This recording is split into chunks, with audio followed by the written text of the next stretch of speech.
और अचानक उसने जोरदार थप्पड़ आरती के गाल पर जड़ दिया। एक पल के लिए सब कुछ शांत हो गया और हवा जैसे रुक गई। सुबह के करीब 11:15 बज रहे थे। आसमान में सूरज आग बरस रहा था और सड़कें जैसे तपकर लाल हो चुकी थीं। रतनपुर शहर की तरफ से जाने वाली सड़क पर एक हल्की सी धूल उड़ती दिखाई दे रही थी।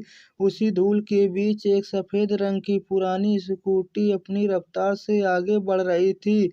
उसी स्कूटी पर बैठी थी एक लड़की, सादा सा सूट, पैरों में साधारण चप्पल, चेहरों पर ना कोई मेकअप और ना कोई दिखावा, बस एक सीधी सादी आम सी लड़की। उसका नाम था आरती चौहान। उम्र करीब 27 साल। चेहरे पर अजीब सी शांति थी, जैसे उसे दुनिया की भाग दौड़ से कोई फर्क नहीं पड़ता। लेकिन उसकी आंखों में एक गहराई थी, जैसे वह बहुत कुछ समझती हो। आज वह अपनी छोटी बहन की सगाई में जा रही थी। सुबह उसकी माँ ने फोन पर हंसते हुए डांटा था, देख आरती, आज लेट मत होना वरना मैं तुझे कभी माफ नहीं करूंगी। आरती ने भी मजाक में जवाब दिया था, माँ आज मैं सबसे पहले पहुंचूंगी। लेकिन किस्मत को शायद कुछ और ही मंजूर था। शहर में घुसने से ठीक पहले एक पुलिस चेक पोस्ट था। दूर से देखने पर वह किसी मेले जैसा लगता था, लेकिन वहाँ खुशी नहीं डर का माहौल था। बीच में एक टूटी कुर्सी पर बैठा था इंस्पेक्टर राघव यादव। मोटा शरीर, चेहरे पर घमंड और आंखों में एक अजीब सी क्रूरता। उसके हाथ में एक डंडा था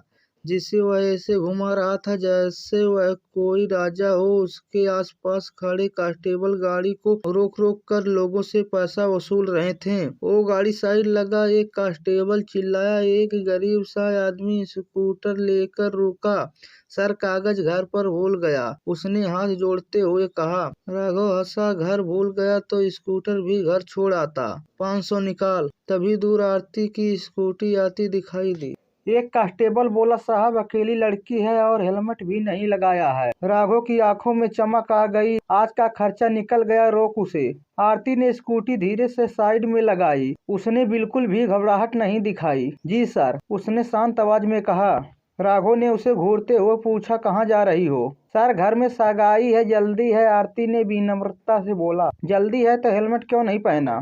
सॉरी सर, भूल गई, आप चालान काट दीजिए। बस यही बात राघव को चुभ गई। एक आम लड़की उसे कानून बता रही थी। वह हंसा, लेकिन उसकी हंसी में जहर था। चालान इतना आसान नहीं है मैडम, 1000 रुपए और गाड़ी जब्त। आरती ने शांत लेकिन ठोस आवाज में कहा, सर नियम के अनुसार सिर्फ चालान होगा, गाड़ी जब्त नहीं हो सकती। राघव का चेहरा गुस्से से लाल हो गया, बहुत कानून जानती हो। और अचानक उसने जोरदार थप्पड़ आरती के गाल पर जड़ दिया। एक पल के लिए सब कुछ शांत हो गया और हवा जैसे रुक गई। आरती का चेहरा एक तरफ झुक गया, लेकिन उसने रोया नहीं। उसकी आंखों में आंसू नहीं आया, सिर्फ एक आग जल उठी। वह चाहती तो उसी वक्त अपनी पहचान बता सकती थी, लेकिन उसने खुद को रोक लिया। उसने सोचा, अगर आज मैं अपनी पहचान बता दूंगी तो यह सिर्फ मुझसे माफी मांगेगा, लेकिन कल किसी और के साथ यही करेगा।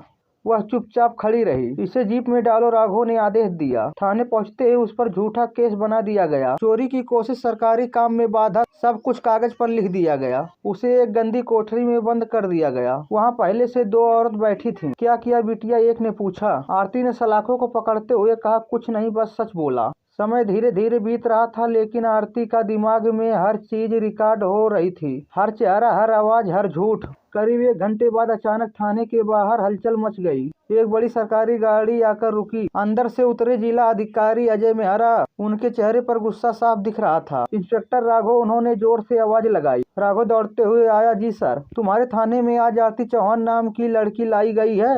राघव हड़बड़ा गया, सर वो तो अपराधी है। अजय मेहरा ने गुस्से से उसकी बात काट दी। वो अपराधी नहीं है, जिले की नई एंटी करप्शन अफसर है। जैसे ही यह शब्द गूंजा, पूरे थाने में सन्नाटा छा गया। राघव के हाथ कांपने लगे, उसके चेहरे का रंग उड़ गया। आरती धीरे धीरे कोठरी से बाहर आई। उसके चेहरे पर अब भी वही शांति थी। वह राघव के सामने आकर खड़ी हो गई। इंस्पेक्टर साहब, उसने शांत आवाज में कहा, हेलमेट न पहनने का जुर्माना कितना होता है और एक आम नागरिक को थप्पड़ मारने का? राघव की नजर झुक गई। मैडम, मुझसे गलती हो गई, माफ कर दीजिए। आरती ने हल्की मुस्कान के साथ कहा, अगर मैं सच में आम लड़की होती तब भी माफी मांगते? कोई जवाब नहीं था। उसी वक्त जांच शुरू हो गई।